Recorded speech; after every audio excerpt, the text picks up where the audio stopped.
If you put tariffs on imports, then it means everybody pays much more, and you fuel the inflation, which is already doing so much damage and making the cost of living in this country so very high.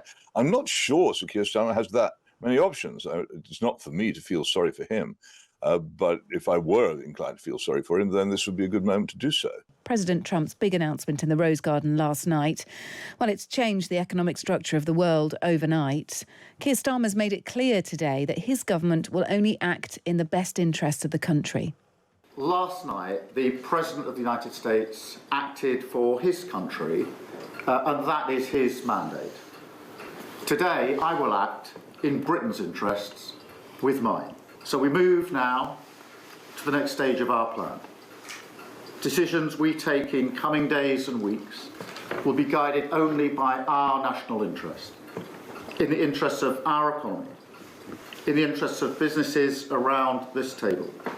I was really struck by Keir Starmer's comments this morning. They sort of became more mild as the day went on, because he did go on to speak at a later point as well.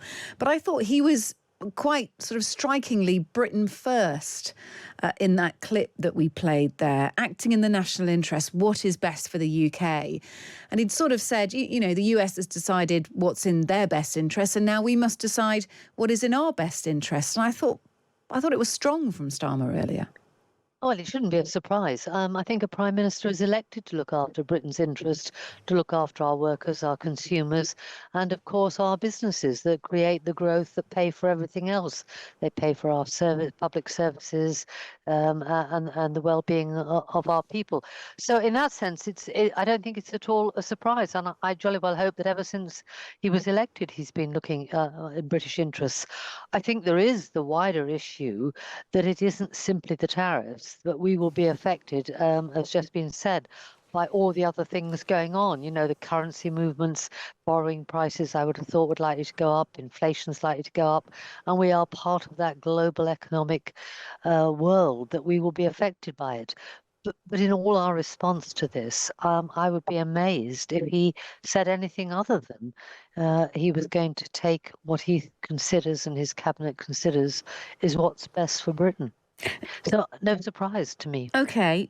Is Keir Starmer here acting like he's behaving in the national interest, Peter Hitchens? Do his actions so far follow his words? Well, what can he do? When I was a child in this country, everything in our house, the crockery and the cutlery we ate off, the furniture we sat on, everything we used all the time was made in this country. The cars that people drove, the bicycles they rode, the tools in my father's toolbox, absolutely everything was made here. And now it's not. And we're currently discussing the closing down of our last actual proper blast furnaces for making steel, the basis of almost all manufacturing industry. We're really in very poor position to resist a country which is a major manufacturer and exporter of manufacturers in saying, well, we can't accept these tariffs of yours. We're not going to respond in a friendly way. We're going to impose tariffs of our own. What then will we use for the things that we do? We simply aren't strong enough to engage in any kind of great battle with the United States. The only way to look at this is to see what the global position will be, and to perhaps learn from it that we made a grave mistake in failing over many years to protect the key parts of our manufacturing industries, which we have done. I don't think that Sir Keir Starmer has very many options myself, because we are a weak, poor country which doesn't really make very much and spends most of its time selling cappuccino coffee to each other. We aren't terribly poor, though, are we? In sort of terms of the world economy, we're not a poor country, are we? I just wonder, Diane Hayter, whether... In terms of GDP per head, we're much lower down the scale than people think we are. Yeah. As a matter of fact, if people always take this measure of actual GDP, but if you measure it GDP per head, we're not doing particularly well. But the point is not so much what the size of the economy is, but the nature of it. We went over to services. Everybody was told by all the economic experts, services will be fine. You don't need to make things anymore. Can you think of a single thing that you use in any given day, or travel on, or in other ways impacts on your life, which is made in this country? Almost nothing, unless you happen to own a submarine. We just don't do anything like that. So how are we going to say, right, we're putting up tariffs against everybody else to stop them exporting things to us which we don't make? Baroness Hayter, is it too late if we failed to protect our own production base? We also enjoy the variety of imports from abroad as well. We shouldn't forget that. We have more choice and more selection and more colour to our food palette, for example, than ever before. But I wonder if we have... Go on, come in. Well, I was going to say that, Peter's right about, half right, I should say, that we did allow manufacturing to be too much offshored. And a number of us have been worrying about that for a long time and think we should make more things here. We make a lot of cars, of course, and the problem is that about 1 in 8 of our cars we actually export to the America, so that's a problem. But where I disagree with Peter is that our service sector has been very successful, and it is one of the great generators of wealth, which creates the taxation, lots of jobs, not just in London but around the country, insurance and finance and that, and in pensions, which create a lot of wealth, which contribute to all the tax that is paid and to the pensions that are therefore we're able to pay to our own people. So I'm not disagreeing that we should have kept more manufacturing on land, but I don't think we should downplay the extraordinary success of our legal, of our intellectual property, of our education system, which creates a lot of jobs and a lot of income. Should we? I mean, should Keir Starmer take a leaf out of Donald Trump's book, although perhaps not in such an extreme way, Peter, by finding a way to raise revenues? Maybe there are tariffs in the offing here, finding a way to raise revenues so that we can look at increasing our own base here of products, of factories, of production. Should we be taking a leaf out of Donald Trump's book? I know in the short term what he's done doesn't really make any sense, but the overall message is we need to be more self-reliant, stop importing stuff that we can make here, create jobs, fuel our economy. Well, good if you can find a way. But one of the problems about tariffs is, of course, the country they hit most of all is the country which imposes them. They mean very much higher prices for almost all the things which we use all the time. If you put tariffs on imports, then it means everybody pays much more, and you fuel the inflation, which is already doing so much damage and making the cost of living in this country so very high. I'm not sure Sir Keir Starmer has that many options. It's not for me to feel sorry for him. But if I were inclined to feel sorry for him, then this would be a good moment to do so. Baroness Hayter. Well, I think what's just been said about consumer prices is really important, even if we could suddenly start making the things that we import at the moment. And America's going to have that problem. They put very, very high tariffs on Vietnam, which make a lot of their T-shirts and their shoes and things like that. And if you put 40% or whatever it is on Vietnam, it will take them some years to build the factories and that can replace what's happening there. And in a small scale, that would be the same for us.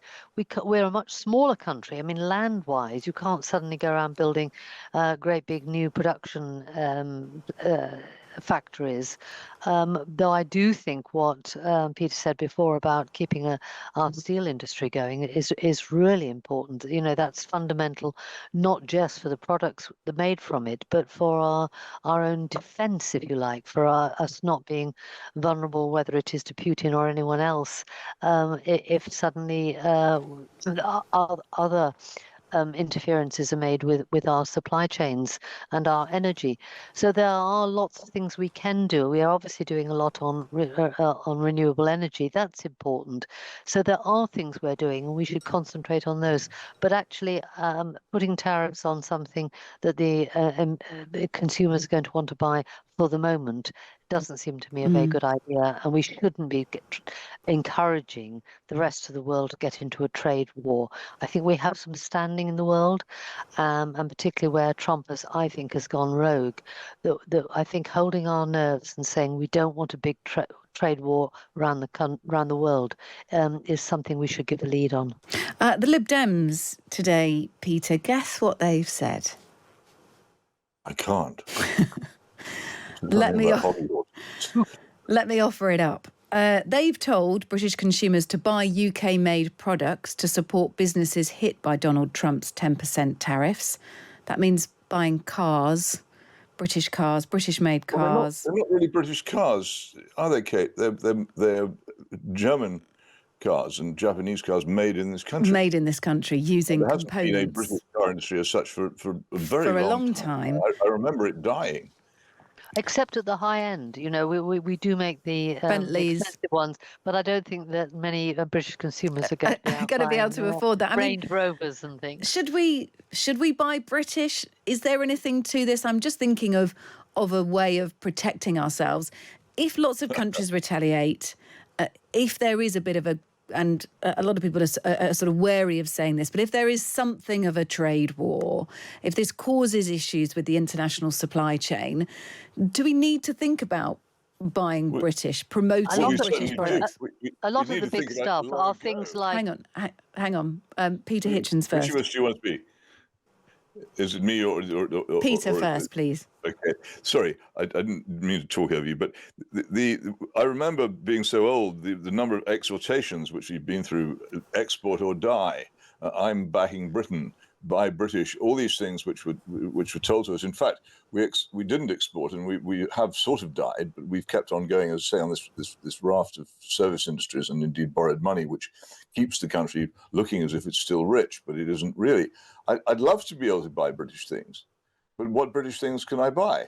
They long ago ceased to exist, and it's. Well, you can buy food solely produced in Britain. I do what I can, yes, indeed. But there are lots of things which are. You go to a supermarket. You want to buy green vegetables. You'll find very often there aren't any British ones on sale. They're all from Kenya or how about buying non-green vegetables then? Perhaps we should be pushed into this by buying British runner beans. We're not going to save the country from Donald Trump's tariffs by going out and buying British runner beans and marrows and whatever else. Yeah. To do it. It isn't going to save us. It's like so many Lib Dem proposals. It's very sweet, but not really much to do with the real world. Diane Hayter. Well, actually, some of the big stuff is not what things that Peter and I can go out and get in our local co-op or wherever, but actually it's big building materials. I live in a fairly new flats, and the windows here came from abroad. A lot of the big materials for building, and actually it's more, I'm afraid, our big buyers of large things will need really to see whether we can buy British. I think also our schools and our public services could, for their cars and for other things, they could buy British, and that will have a bigger impact, I'm afraid, than Peter giving up his green beans. We can start an anti... I should say here that this afternoon I did buy some very British white potatoes. Well done, Peter. It has to start somewhere, doesn't it? Available to me that was British that I could have bought. Nice try, Kate, says John. Peter's sadly right. There really is very little that you can buy that is properly British. Let's not hide from that fact, says John. Elaine says we can start an anti-USA campaign like we have for South Africa. Also boycott holidays to the USA. Loads of ways to hurt Trump, says the ever-optimistic Elaine there. And plenty more too. Thank you for getting in touch.